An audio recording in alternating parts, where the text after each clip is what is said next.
datang di Shift 3. Saat kebanyakan orang terlelap, disinilah cerita-cerita yang tak pernah ingin diceritakan justru mulai bernapas.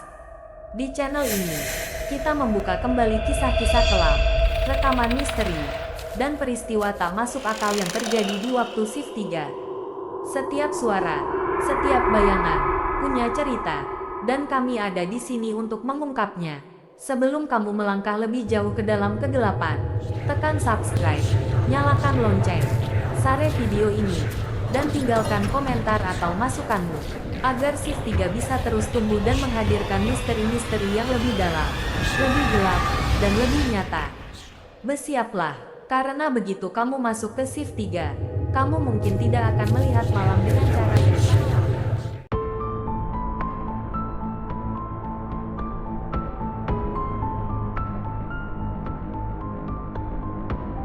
Jalanan di depan ruko itu selalu penuh dengan segala macam suara, klakson mobil, motor yang dipacu terlalu cepat, pedagang yang teriak menawarkan dagangan, bahkan suara gesekan sandal orang-orang yang lewat sambil terburu-buru. Jakarta Pusat memang nggak pernah tidur. Meski sudah hampir tengah malam, kehidupan masih berputar. Lampu-lampu toko, minimarket, dan warung kopi pinggir jalan masih terang. Seakan menolak untuk mengakui kalau hari sudah lama lewat batas wajar. Tapi dari semua keramaian itu, ada satu titik yang paling aneh. Satu tempat yang selalu berbeda dari sekitarnya. Sebuah ruko tua berdiri memanjang dengan cat dinding coklat kusam yang sudah mengelupas. Bagian atasnya bahkan terlihat seperti kulit yang terkelupas karena luka lama. Jendelanya berdebu sangat tebal sampai kaca itu lebih mirip permukaan dinding semen daripada kaca bening.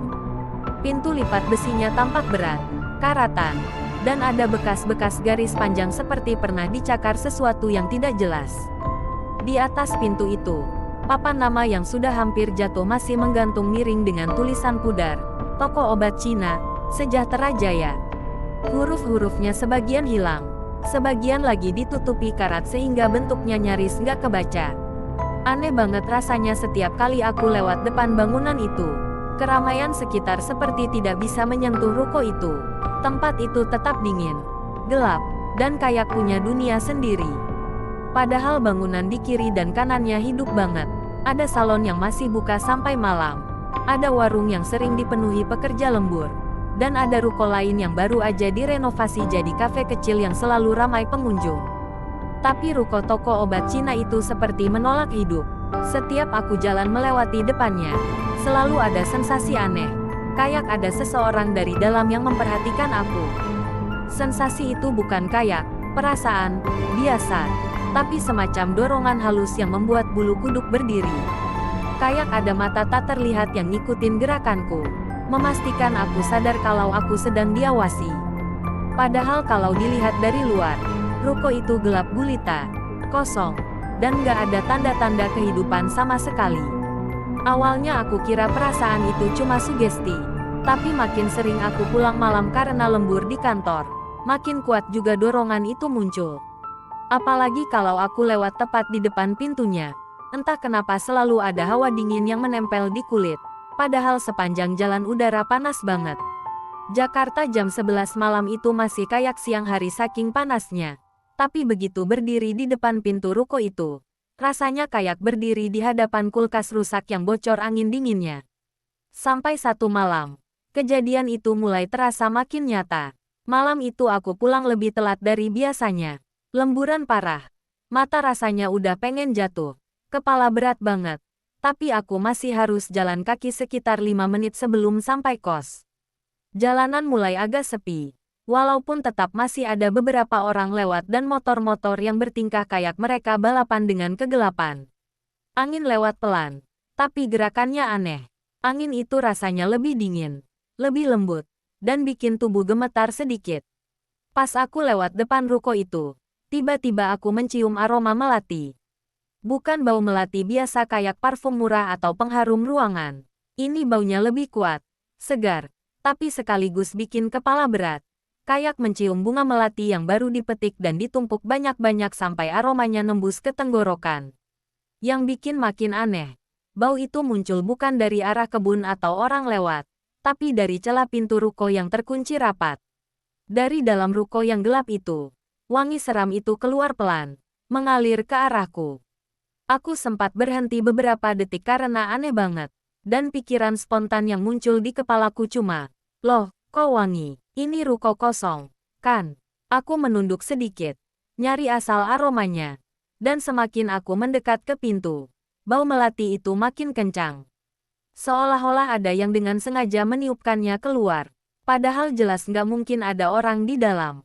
Pagar besinya terkunci dari luar. Dan kuncinya tergantung di gembok yang sudah penuh karat dan kelihatan nggak pernah dibuka bertahun-tahun. Aku mulai merasakan sesuatu yang lebih dingin merayap di belakang leher. Naluri kayak bilang aku harus pergi. Tapi rasa penasaran membuat aku tetap berdiri di situ sambil melihat ke arah lantai 2 ruko tersebut. Dan disitulah semuanya berubah. Di balik kaca buram lantai 2, ada sesuatu yang bergerak. Sangat pelan. Hampir seperti bayangan yang muncul dari kegelapan. Aku mendongak sedikit, mencoba fokus, karena kacanya benar-benar kotor dan buram, tapi masih memungkinkan buat melihat bentuk samar. Dan di balik kegelapan itu, aku melihat satu sosok tipis, berdiri diam seperti patung. Bajunya merah cerah tapi terlihat kusam. Aku nggak bisa melihat wajahnya, tapi aku tahu dia sedang menghadap keluar, menghadap ke jalan. Tubuhnya tidak bergerak sama sekali.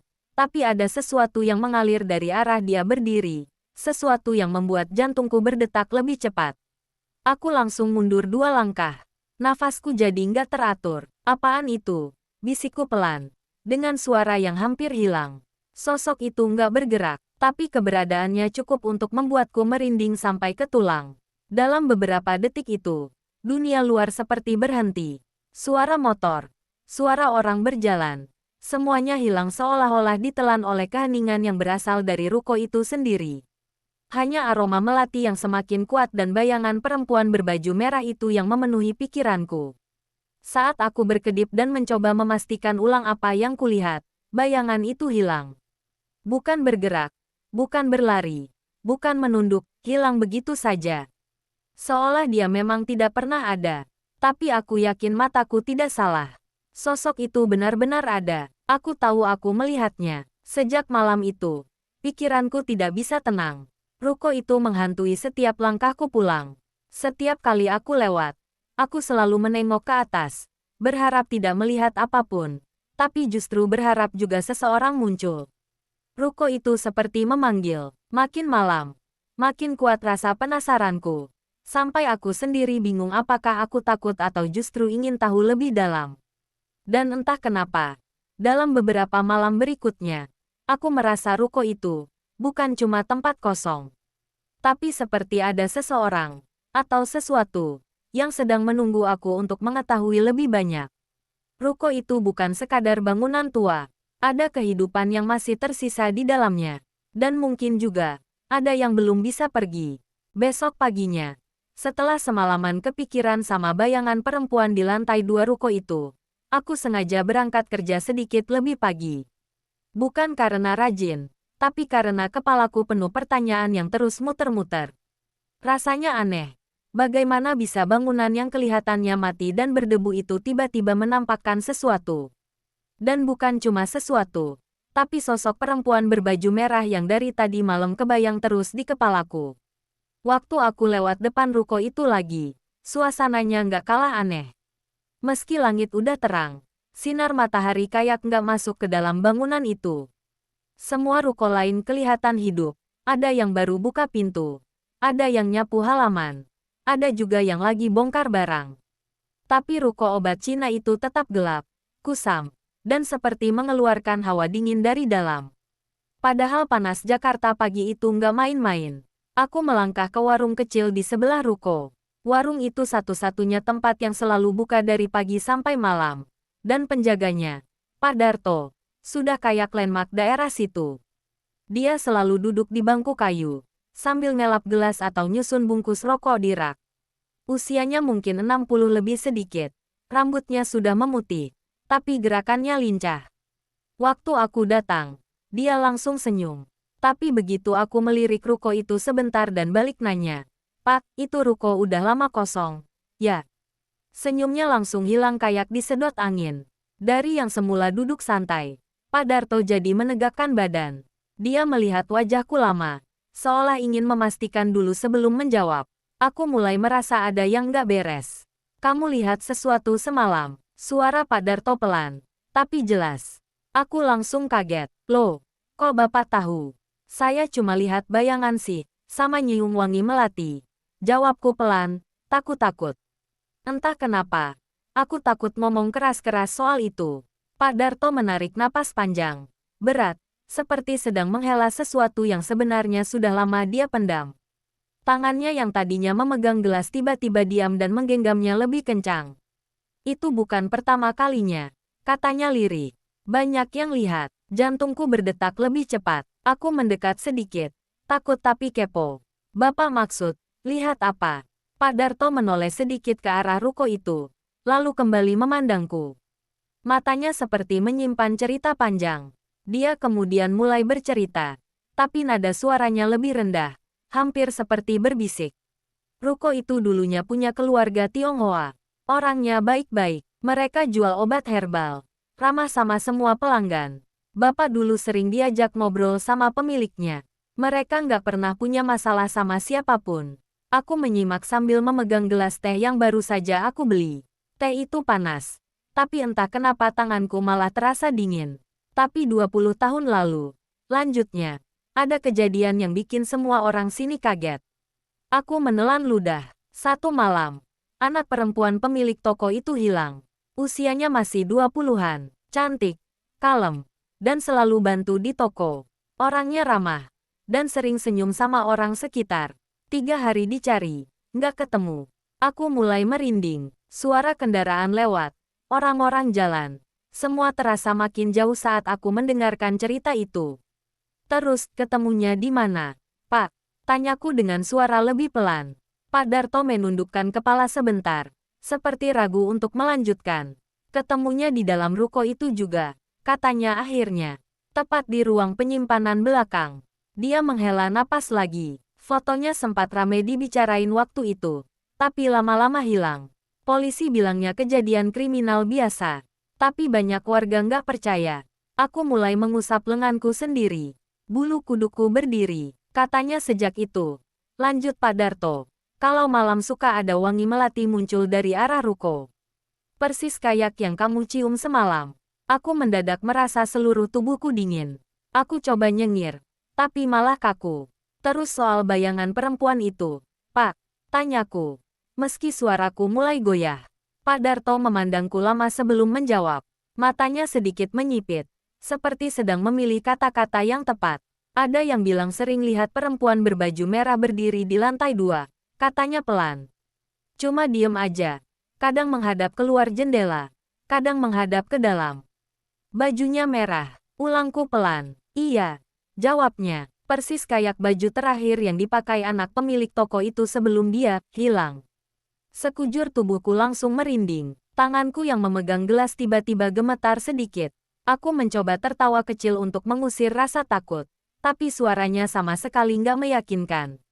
Aku melihat ke arah ruko itu lagi. Dari luar, bangunan itu tetap diam, seperti tidak tertarik dengan pembicaraan kami.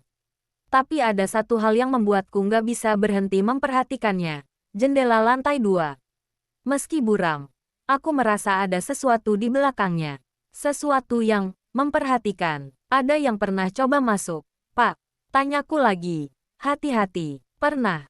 Sahut Pak Darto cepat. Ada 2 orang pemuda zaman dulu yang penasaran. Mereka katanya lihat bayangan cewek berdiri di dekat tangga. Waktu mereka mendekat, bayangannya hilang. Tapi salah satu dari mereka langsung demam tinggi besoknya dan katanya mimpi didatangi cewek yang sama. Pakai baju merah, sambil nangis. Aku langsung menegakkan badan dan menelan ludah. Entah kenapa aku merasa cerita ini bukan cuma legenda yang diceritain warga. Ada sesuatu yang nyata. Sesuatu yang gelap dan sakit yang tertinggal di dalam bangunan itu.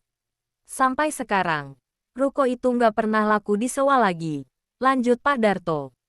Bukan karena tempatnya jelek atau sepinya pelanggan, tapi karena kejadian-kejadian itu. Aku melihat ke arah pintu ruko yang berkarat.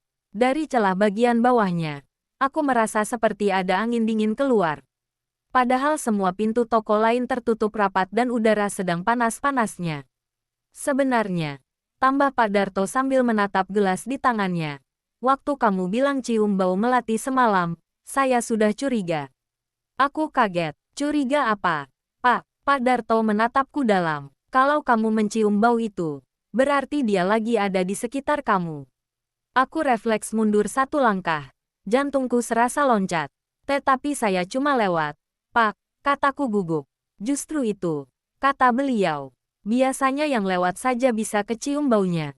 Tapi kalau kamu bisa lihat bayangannya juga, berarti dia bukan sekadar menunjukkan diri. Aku tercengang. Maksud Bapak? Pak Darto menghela napas panjang. Lalu berkata dengan sangat pelan. Pelan sampai suara motornya gorengan lewat pun terasa lebih keras. Mungkin, kamu dipanggil. Aku langsung merinding dari ujung kaki sampai kepala. Seolah seluruh suasana sekitar mendadak hening. Suara klakson. Motor lewat. Orang-orang yang sedang jalan. Semua terdengar jauh. Yang tersisa hanya tekanan dingin dari arah ruko itu dan aroma melati tipis yang tiba-tiba muncul entah dari mana. Atau mungkin cuma perasaanku saja.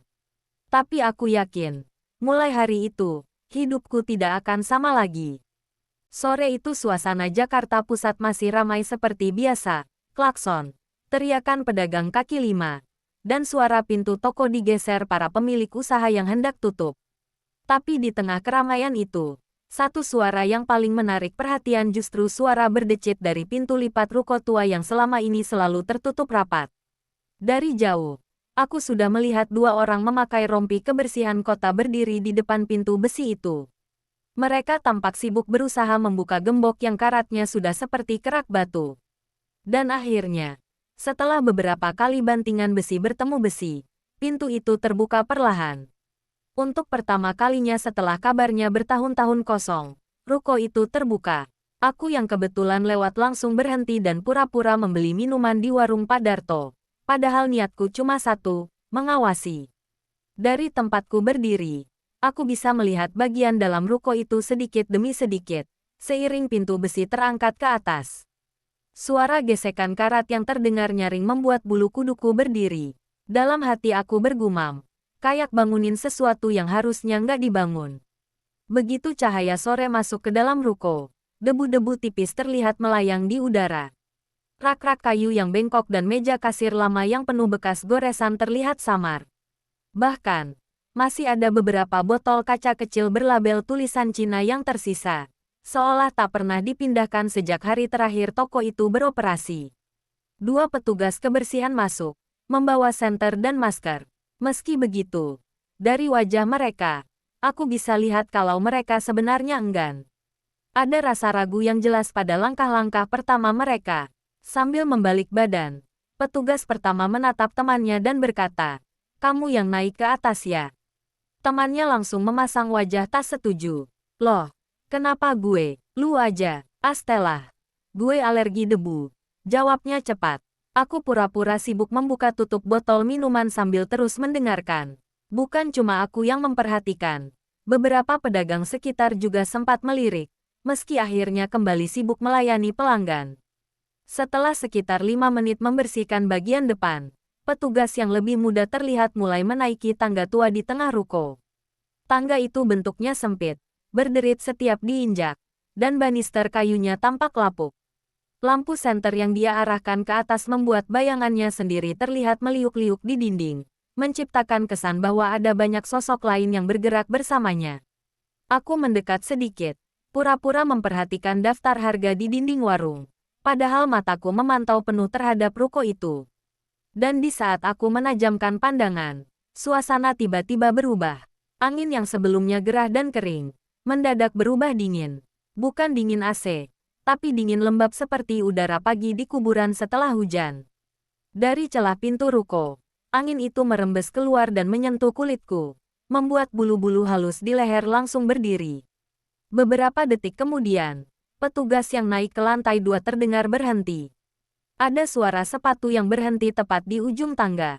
Aku menahan napas. Lalu tanpa aba-aba, terdengar suara langkah tergesa-gesa menuruni tangga. Petugas itu turun secepatnya.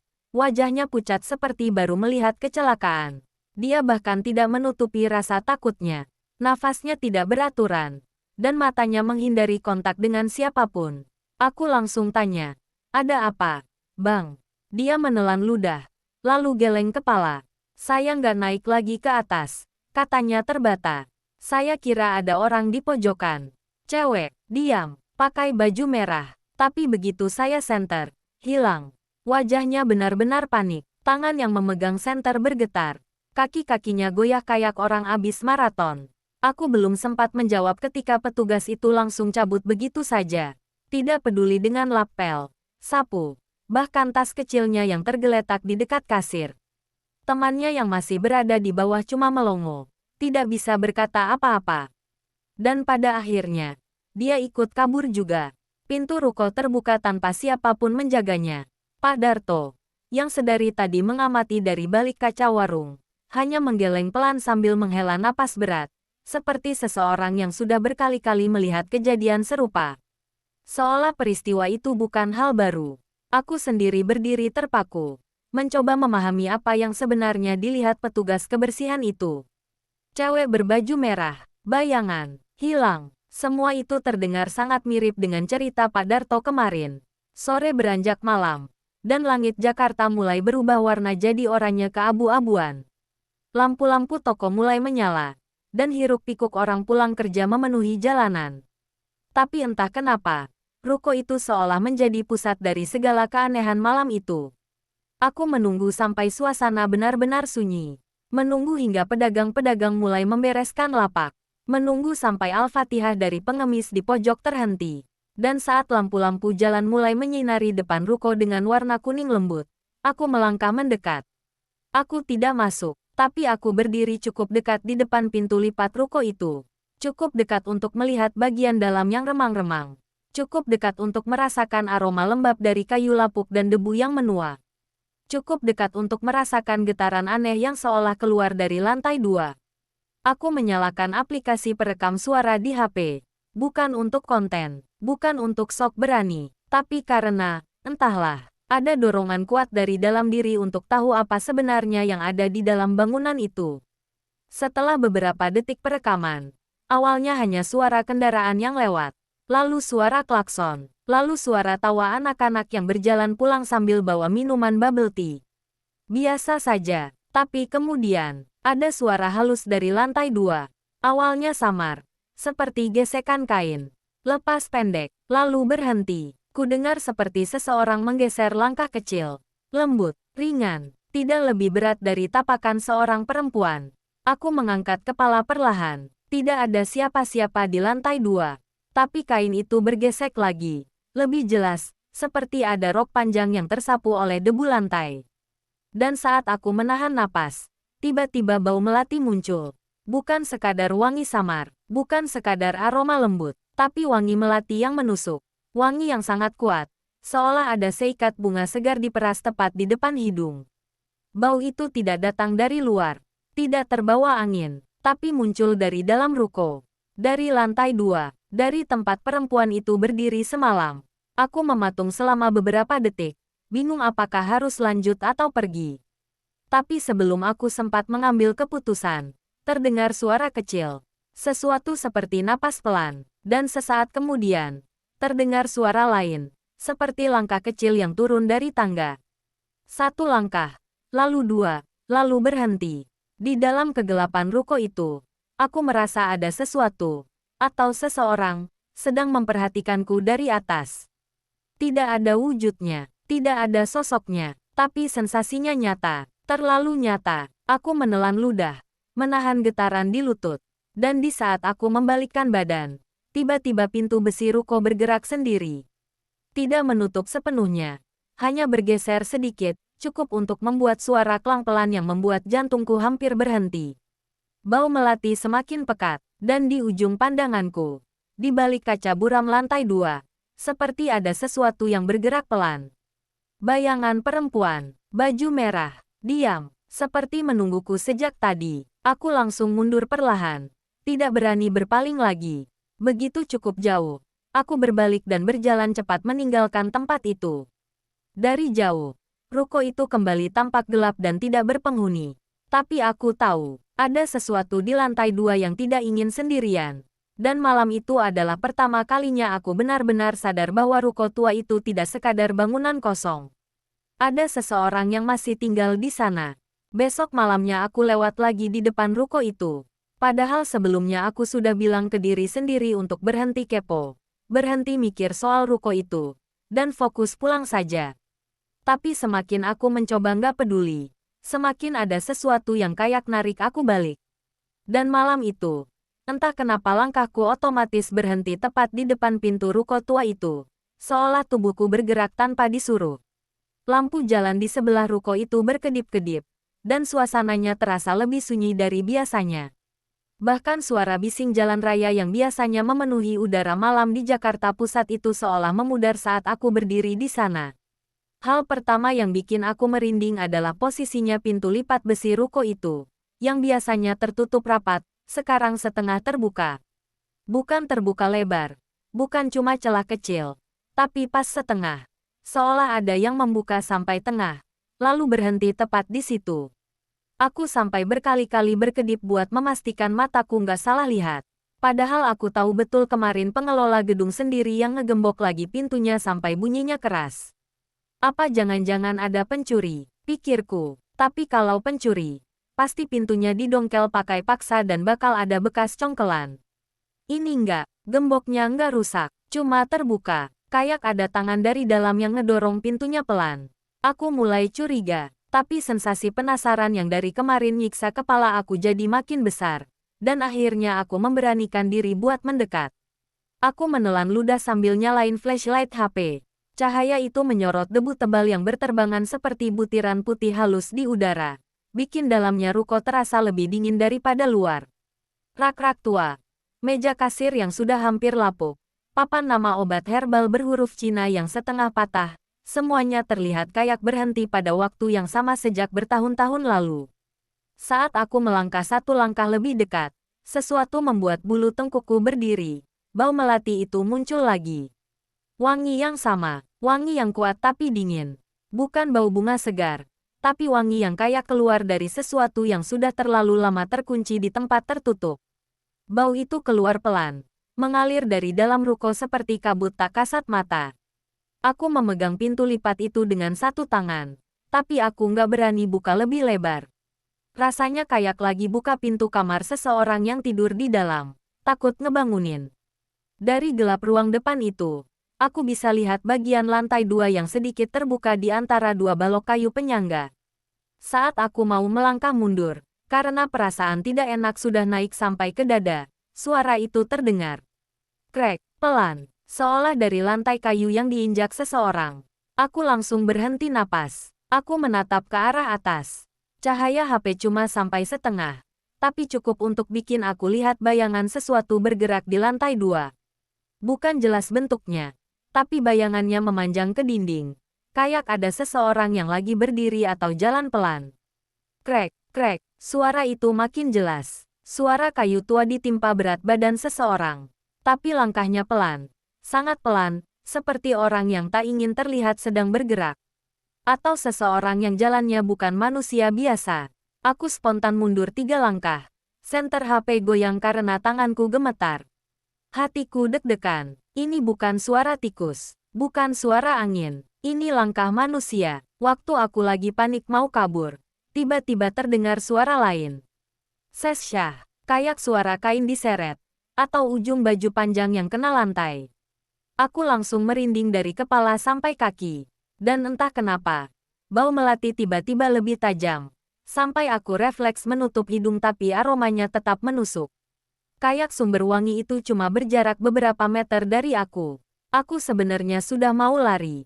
Serius. Tapi sebelum aku sempat muter badan, pintu lipat itu bergerak. Yang bikin aku hampir jatuh. Pintu itu bergeraknya bukan dari arah angin. Angin malam memang ada. Tapi dari sisi berlawanan. Arah jalan raya. Tapi pintu lipat itu bergerak ke arah menutup. Pelan. Sangat pelan. Kayak ada seseorang di dalam yang mendorong pintu itu dengan tangan yang dingin dan tidak terburu-buru. Aku sampai mundur sambil membelalakkan mata. Tubuhku terasa kaku. Pintu itu terus menutup. Kresek. Suara gesekan karatnya bikin bulu kuduku makin keras berdiri. Dan setelah beberapa detik yang terasa lama banget, pintu itu tertutup dengan keras. Gemboknya jatuh sendiri dari lubang pengaitnya seolah didorong dari dalam dengan tenaga yang bukan manusia. Suara benturan pintu itu nyaring banget sampai memantul ke seluruh dinding toko sebelah. Bikin beberapa orang yang lewat nengok sekilas tapi mereka langsung jalan lagi. Mungkin pikir mereka cuma suara pintu tua atau angin kencang. Tapi aku tahu itu bukan. Aku lihat dengan mata kepala sendiri pintunya bergerak. Pelan, seperti sengaja. Dan sesaat setelah pintu itu tertutup, bau melati berubah. Bukan lagi bau wangi bunga segar. Tapi kayak melati yang sudah lama ditaruh di ruangan tertutup dan mulai membusuk. Wangi yang manis tapi bikin mual. Sesuatu yang tidak seharusnya menciumkan wangi ke manusia. Aku mundur beberapa langkah sampai hampir menyenggol motor yang lewat di belakangku. Kakiku gemetar. Lututku lemes. Tapi pandanganku tetap terpaku ke arah pintu ruko itu. Seolah aku menunggu pintu itu terbuka lagi. Tapi pintunya diam. Sepi. Tapi aku tahu ada sesuatu di balik pintu itu. Sesuatu yang sadar kalau aku memperhatikan.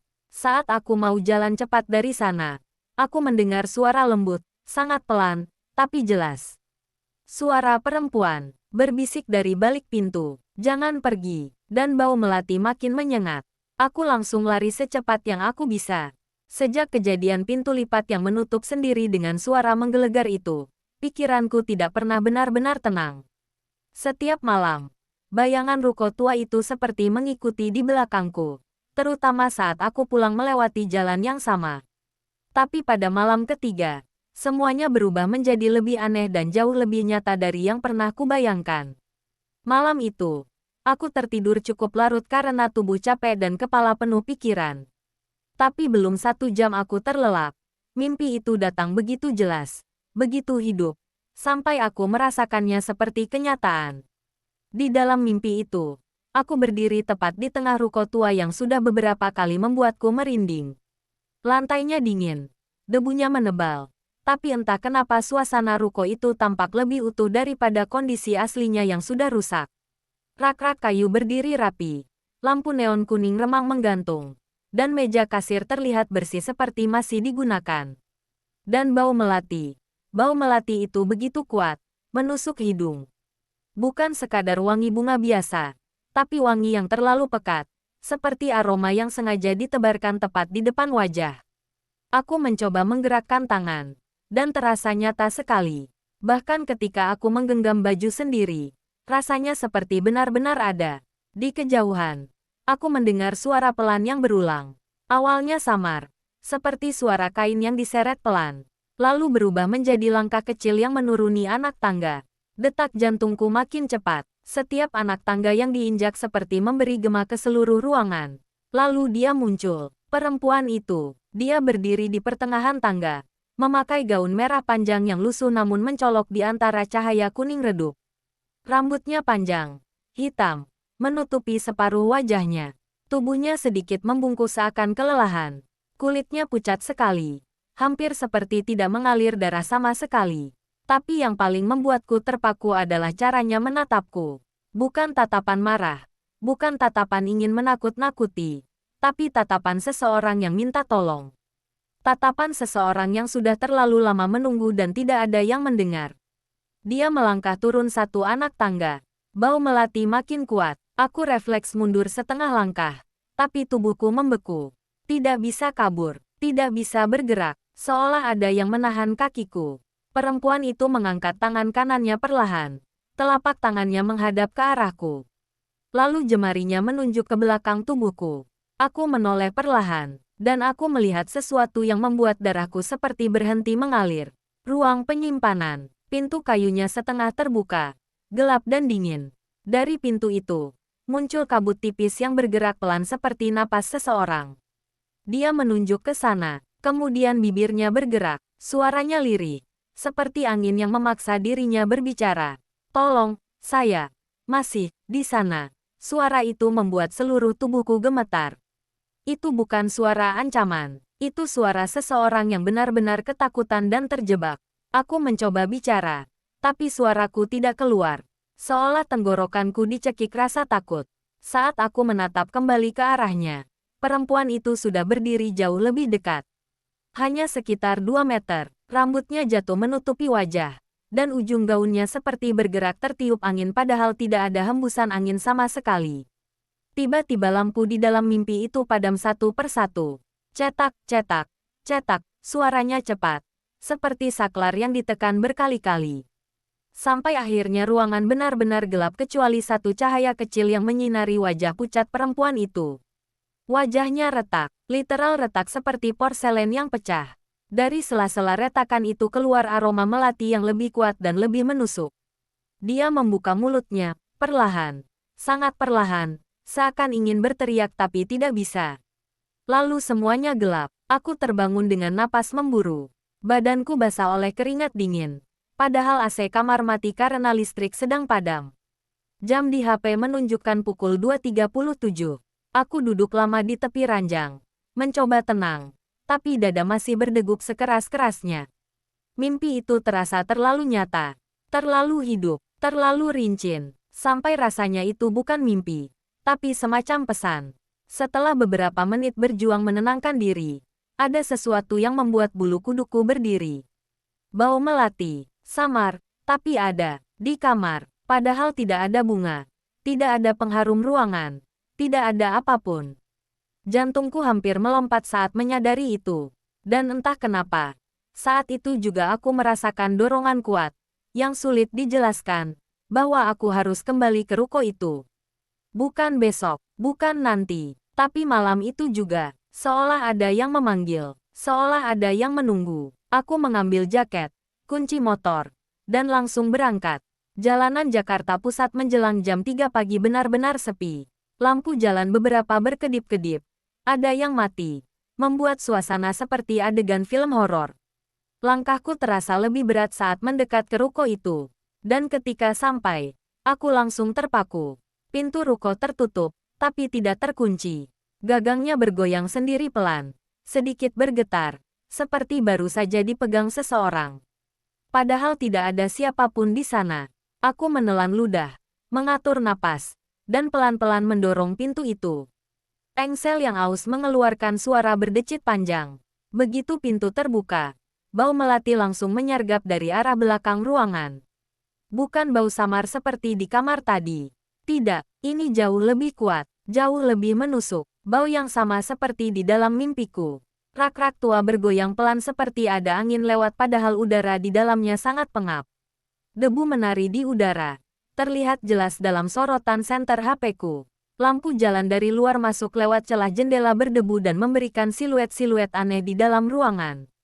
Aku berdiri di ambang pintu cukup lama sebelum melangkah masuk. Setiap langkah terasa seperti masuk lebih dalam ke sesuatu yang tidak terlihat. Seperti memasuki ruang yang sejak lama tidak ingin disentuh oleh manusia. Aroma melati makin kuat, makin menyesakkan, makin menusuk dada. Tapi ada sesuatu di dalam diriku yang memaksa terus melangkah, seolah tubuhku dikendalikan oleh sesuatu yang bukan sepenuhnya kehendakku sendiri. Di kejauhan, tepat dari arah ruang penyimpanan, terdengar bunyi pelan. Tok, tok, bukan suara pintu. Lebih seperti ketukan jari di kayu. Lembut, teratur, dan terus berulang. Aku menatap gelapnya ruangan itu lama, sebelum akhirnya memberanikan diri melangkah mendekat. Satu langkah demi satu langkah. Karena aku tahu, perempuan berbaju merah itu ingin menunjukkan sesuatu. Dan aku sudah terlanjur masuk terlalu jauh untuk kembali. Aku berdiri di depan pintu ruang penyimpanan itu sambil menelan ludah berkali-kali. Rasanya tenggorokan kering, tapi sekaligus dingin. Kayak udara dingin dari ruangan itu menyusup masuk pelan-pelan. Lampu senter dari HP-ku bergoyang karena tanganku nggak berhenti gemetar. Entah karena takut, atau karena tubuhku bereaksi sendiri terhadap suasana yang terasa semakin berat. Aku nggak tahu. Tapi yang pasti, semakin lama aku berdiri di sana, semakin kuat rasa nggak enak itu menekan dada.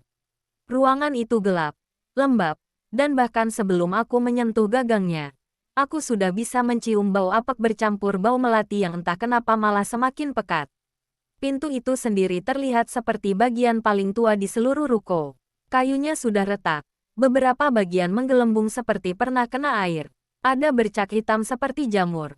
Tapi bentuknya aneh, lebih seperti noda yang terbentuk mengikuti sesuatu yang pernah disandarkan lama di sana. Seolah ada benda besar yang dulu menempel, lalu diangkat, dan menyisakan pola noda yang tidak wajar. Setiap aku mendekat, dadaku makin berat. Aku seperti ditahan oleh sesuatu yang tak terlihat. Aku mengangkat tangan perlahan. Gagang pintu itu terasa dingin. Jauh lebih dingin dibanding udara sekitar. Jari-jariku langsung kaku, seperti menggenggam es. Begitu aku menyentuhnya, tok, tok, suaranya terdengar dari dalam ruangan. Pelan, teratur, kayak seseorang mengetuk pintu dari dalam dengan kuku atau sendi jari. Tok, tok, tok, ritme yang sangat jelas. Aku bukan cuma mendengar, aku bisa merasakan getarannya. Tubuhku spontan mundur sedikit. Senter HP menyorot tak stabil ke pintu yang sekarang terasa makin hidup. Jantungku berdegup cepat. Suaranya sampai masuk ke telingaku sendiri. Aku menahan napas. Karena kalau aku terus bernapas, aku takut suara ketukannya bakal tenggelam dan aku kehilangan arah. Tapi ketukan itu makin jelas. Makin tegas. Makin dekat. Tok, tok. Tok tok tok, rasanya seperti seseorang yang sedang mencoba memberi tanda. Atau minta dibukakan. Atau, aku nggak mau mikir yang aneh-aneh. Tapi otak ini terus menampilkan bayangan perempuan berbaju merah yang sudah berkali-kali muncul dalam mimpiku dan penampakan-penampakan sebelumnya. Aku ingin kabur. Sungguh, aku ingin lari keluar ruko itu. Keluar ke jalan yang ramai. Kembali ke kehidupan normal. Tapi tubuhku seperti terkunci di tempat. Kakinya berat. Nggak mau bergerak meskipun pikiranku berteriak. Ada sesuatu yang menahanku. Atau mungkin aku yang menahan diri sendiri. Karena jauh di dalam, aku merasa ada sesuatu yang harus kubuka. Ada sesuatu yang harus kulihat. Atau mungkin ada seseorang yang butuh aku dengarkan. Ketukan itu berhenti. Sunyi yang mendadak itu justru membuat tubuhku makin panas dingin. Lalu, sebelum aku sempat menarik napas lega, pintu itu bergeser sedikit. Bukan aku yang membuka. Aku jelas melihat gagang pintu itu berputar perlahan sendiri. Seperti ada tangan tak terlihat yang memutarnya dari dalam. Engselnya berderit panjang. Suara seraknya menembus sampai tulang belakangku. Pintu itu terbuka sedikit, lalu terbuka sedikit lagi, lalu perlahan terbuka sepenuhnya. Dari dalam ruangan itu, udara dingin menerjang keluar seperti angin dari lemari es yang terbuka mendadak. Hawa itu bukan dingin biasa. Dingin itu membuat kulit tanganku merinding, membuat tengkukku kaku. Aku bahkan bisa melihat napasku sendiri membentuk embun kecil di udara. Dan di saat hawa dingin itu menyapu wajahku, bau melati langsung memenuhi seluruh ruangan. Bukan wangi lembut seperti parfum, tapi wangi pekat, mencekik, seperti ada karangan bunga melati busuk yang diletakkan tepat di bawah hidungku. Wanginya begitu kuat sampai kepalaku berputar dan perutku mual. Tapi anehnya, di balik rasa ingin muntah itu, aku merasakan kehadiran seseorang. Aku mengarahkan senter HP ke dalam. Ruang penyimpanan itu sempit, tapi dalam. Rak-rak tua menempel di dinding. Beberapa roboh ke satu sisi. Ada kardus-kardus yang sudah hampir hancur. Kayunya lembab, dan jalur air mengering di lantai. Di bagian paling belakang, ada bayangan besar yang bentuknya seperti lemari kayu, tapi roboh. Dan di depan bayangan itu, ada seseorang berdiri. Dia, perempuan berbaju merah. Dia berdiri di sana, diam, seolah menungguku dari tadi. Rambutnya panjang, menjuntai, menutupi sebagian besar wajahnya. Tapi dari celah rambut itu, aku bisa melihat kulit wajahnya yang pucat tak wajar. Hampir seperti lilin, licin, membiru, dingin. Matanya sayu, tapi bukan sayu biasa. Ada kelelahan panjang di sana. Ada kesedihan yang dalam. Ada rasa sakit yang menempel begitu erat. Sampai aku ikut merasakannya di dada. Bajunya merah. Tapi bukan merah cerah. Merah itu terlihat kusam. Seperti sudah membusuk. Dan di beberapa bagian bajunya ada noda gelap. Seperti noda lama yang tak pernah dicuci. Tangannya menggantung di samping tubuh. Kulit lengannya penuh memar biru kehitaman. Sebagian terlihat seperti bekas ikatan atau cekikan. Aku terdiam, bukan karena ingin, tapi karena tubuhku lebih dulu membeku. Dia tidak bergerak, tapi kehadirannya memenuhi ruangan. Cahaya senter HP-ku mulai redup, seolah energinya tersedot oleh hawa ruangan itu. Lalu, perempuan itu perlahan mengangkat wajah. Rambutnya bergeser sedikit, menampakkan mata yang terlihat sangat dalam, seperti memuat cerita yang gak bisa diucapkan. Dia membuka mulutnya, pelan sekali.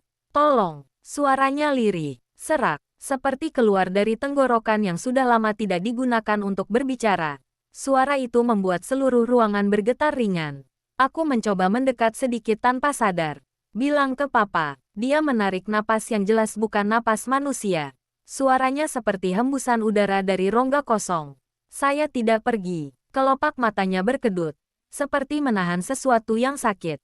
Saya disembunyikan. Setelah kalimat itu keluar, ruangan menjadi sangat sunyi, tapi sekaligus berat, seolah kata-kata itu meninggalkan bekas di udara yang tidak bisa hilang begitu saja. Aku menatapnya lama, tapi tiba-tiba tubuhnya mulai memudar. Bajunya merah makin samar, wajah pucatnya makin tipis, tubuhnya seperti kabut yang tertiup angin.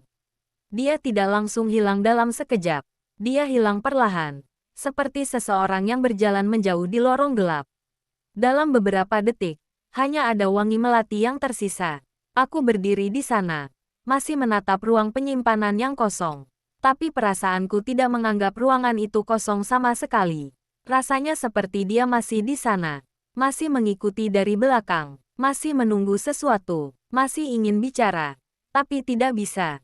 Aku mundur perlahan, langkahku goyah.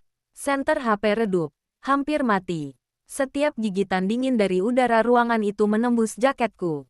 Dadaku sesak, bukan karena takut lagi, tapi karena apa yang dia katakan terus terngiang di kepala. Saya tidak pergi, saya disembunyikan. Kalimat itu seperti petunjuk, seperti permintaan, seperti tanda bahwa kematiannya bukan sekadar kecelakaan atau penculikan. Ada sesuatu yang sengaja disembunyikan. Ada seseorang yang menutupinya. Saat aku hampir mencapai pintu ruko, wangi melati itu muncul sekali lagi. Lebih lembut, seperti bisikan terakhir sebelum dia benar-benar menghilang. Aku berhenti sejenak dan menoleh ke ruang penyimpanan yang sudah kembali gelap. Untuk sesaat, aku merasa ada yang menatap, tapi tidak ada apa-apa. Kosong, gelap, tapi aku tahu, dia belum pergi. Dan aku tahu, cerita ini belum selesai. Pagi itu udara Jakarta terasa lebih lembab dari biasanya. Langit mendung. Matahari seperti tertutup tirai tebal awan abu-abu. Aku bangun dengan kepala berat dan pikiran yang masih terpaku pada sosok perempuan berbaju merah yang kulihat semalam. Suaranya masih terngiang di telingaku. Lirih dan retak. Seperti keluar dari seseorang yang sudah terlalu lama menahan rasa sakit. Tolong, bilang ke papa. Kalimat itu menghantuiku sepanjang malam. Rasanya aku harus melakukan sesuatu. Harus mencari tahu apa yang sebenarnya terjadi di ruko itu 20 tahun lalu. Aku memulai dari warung Pak Darto. Lelaki itu sedang menyapu pelan. Wajahnya terlihat kurang tidur. Begitu melihatku datang, dia menghela napas seperti sudah tahu untuk apa aku datang. Kamu ke sana lagi semalam? Tanyanya tanpa basa-basi. Aku mengangguk. Dia tidak marah, tapi jelas wajahnya menunjukkan ketakutan yang tidak dia ucapkan. Anak-anak muda memang penasarannya tinggi. Tapi hati-hati, nak, ruko itu bukan tempat sembarangan. Aku mulai menanyakan hal-hal lebih spesifik, seperti apa yang sebenarnya terjadi pada anak perempuan pemilik toko itu. Pak Darto menggaruk kepalanya, lalu masuk ke dalam warung. Ia kembali membawa map lusuh berwarna coklat. Ini fotokopian lama dari arsip RT, katanya. Dulu pernah mau dibawa polisi, tapi karena kasus dianggap selesai, sisa berkasnya ya cuma ini. Di dalam map itu ada beberapa fotokopi laporan kehilangan, foto jadul ruko saat masih buka, dan satu foto keluarga. Wajah perempuan berbaju merah itu jelas terlihat di foto keluarga. Dia masih muda, mungkin sekitar 18 atau 19 tahun. Senyumnya lebar, dan matanya cerah. Sangat berbeda dengan wajah pucat yang menatapku di ruang penyimpanan semalam. Aku membolak-balik beberapa lembar sampai menemukan satu potongan berita koran lama. Judulnya, Putri pemilik toko obat Cina hilang secara misterius. Berita itu menceritakan tentang pertengkaran sebelum kepergiannya, tapi tidak disebutkan detailnya. Hanya ada catatan bahwa keluarga menolak semua wawancara dari media. Polisi juga tidak terlalu jauh menyelidiki karena tidak ada bukti kekerasan atau penculikan yang jelas. Namun yang membuat bulu kuduku meremang adalah kalimat di akhir artikel. Saksi terakhir yang melihatnya adalah ayahnya sendiri. Aku menelan ludah. Kata-kata arwah perempuan itu langsung kembali terngiang. Saya tidak pergi. Saya disembunyikan. Merasa belum cukup. Aku nekat pergi ke kelurahan lama untuk mencari arsip tambahan. Butuh waktu hampir 1 jam untuk petugas menemukan tumpukan dokumen berdebu yang sudah bertahun-tahun tidak dibuka. Di sana aku menemukan laporan pemeriksaan polisi yang lebih lengkap. Tidak semuanya masih utuh, tapi cukup memberi gambaran lebih jelas. Ruang penyimpanan tempat jasad anak gadis itu ditemukan. Cuma berukuran 2 kali 2 meter, dengan satu pintu kecil tanpa ventilasi. Tidak ada catatan bagaimana tubuhnya ditemukan. Tidak ada foto tempat kejadian. Dan yang lebih aneh, laporan penyebab kematian hanya ditulis singkat, asfiksia. Kehabisan napas. Seolah-olah dia benar-benar dikurung. Namun bagian paling mengerikan bukan itu. Ada satu lembar kertas yang nyaris sobek di bagian bawah, tetapi masih bisa terbaca. Tulisan tangan polisi mengatakan, ayah korban bersikeras mengatakan putrinya kabur dengan pria tak dikenal. Namun beberapa saksi mendengar suara teriakan perempuan dari arah ruko pada malam kejadian. Jantungku berdetak lebih cepat. Semua puzzle mulai tersusun. Pertengkaran. Ayah terakhir yang melihatnya. Ruang penyimpanan yang tertutup rapat. Jasad ditemukan tanpa tanda kekerasan eksternal. Kemungkinan mati perlahan. Dan bayangannya yang hingga kini masih meminta bantuan. Meminta kebenaran dibukakan. Setelah keluar dari kelurahan, aku tidak langsung pulang. Kaki ini seperti bergerak sendiri membawa aku kembali ke depan ruko itu. Matahari sudah hampir tenggelam ketika aku tiba. Jalanan ramai seperti biasa. Klakson bersahutan. Pedagang kaki lima mulai membuka lapak. Tapi ruko itu tetap seperti pusat dari kekosongan. Datar, gelap, tidak mengikuti ritme kehidupan sekitarnya. Aku berdiri lama di depan ruko, menatap pintu lipat yang karatan itu. Dalam pikiranku, aku membayangkan bagaimana dulu sang gadis menggedor pintu itu dari dalam. Berusaha keluar tapi tidak ada yang mendengar. Atau mungkin ada yang mendengar, tapi memilih diam. Ada rasa hangat yang tiba-tiba mengalir di dadaku. Campuran antara sedih dan marah. Aku tidak kenal gadis itu. Bahkan keluarganya pun mungkin sudah pergi entah kemana. Tapi suara permintaan tolongnya, suaranya yang memanggilku, itu terasa terlalu nyata untuk diabaikan. Malam mulai turun perlahan, lampu jalan menyala, menerangi trotoar dengan cahaya kuning redup. Aroma melati tiba-tiba muncul di sekitarku. Tipis, sangat tipis, seperti hembusan nafas seseorang yang berdiri di dekat telinga. Aku menelan ludah, menajamkan pendengaran. Tidak ada suara lain, tapi aroma itu semakin kuat. Aku merasa ada yang mengawasi dari lantai 2. Bukan dengan tatapan marah, tapi tatapan yang menunggu. Yang berharap seseorang akhirnya mengerti apa yang ingin dia sampaikan. Tatapan orang yang ingin kebenaran kematiannya disampaikan pada dunia. Aku mendongak. Jendela lantai 2 masih buram dan berdebu. Tidak ada bayangan perempuan itu kali ini. Namun, sesuatu membuatku merasa dia ada di balik kaca itu. Berdiri diam, memperhatikanku. Menunggu. Besoknya, aku kembali menemui Pak Darto dan menceritakan temuan yang kudapat. Wajahnya berubah tegang. Makanya ruko itu nggak pernah laku, gumamnya. Bukan cuma karena angker, tapi ada sesuatu yang belum selesai. Roh orang meninggal nggak bakal tenang kalau kebenarannya disembunyikan. Aku bertanya apakah keluarga pemilik ruko masih ada. Pak Darto menggeleng pelan. Setahu saya, setelah kejadian itu, ayahnya pindah ke luar negeri. Ibunya sakit-sakitan sampai akhirnya meninggal. Tidak ada yang mengurus ruko itu lagi kecuali agen properti. Aku mencoba mencari nomor kontak agen properti itu. Setelah berkeliling dan bertanya pada beberapa orang lama di sekitar lokasi, akhirnya aku dapat satu nomor.